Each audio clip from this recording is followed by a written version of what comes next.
Welcome to Man Does Tech, where I solve the problems you didn't even know you had. In this video, I will show how to change Tesla Model 3 headlight bulb. Start by parking on level ground, engaging park, and disconnecting the 12V battery before you begin.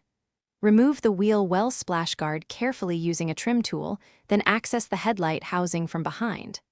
Unclip the wiring harness and swap the bulb, avoiding touching the glass. Reassemble components, reconnect the battery, and test the new headlight. Start by turning the steering wheel away from the repair side to provide more room. Remove the small screws and clips holding the inner fender liner, then carefully pull back the splash guard to expose the headlight housing.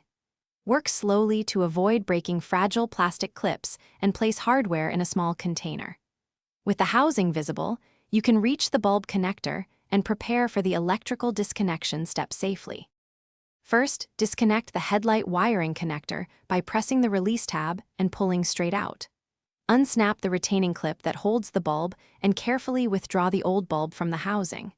Handle the new bulb by the base only and seat it fully in the socket, then re-engage the retaining clip to lock it in place. Reconnect the wiring connector, reassemble the splash guard, and test the light to confirm correct operation. Thanks for watching. If you found this helpful, don't forget to like and subscribe.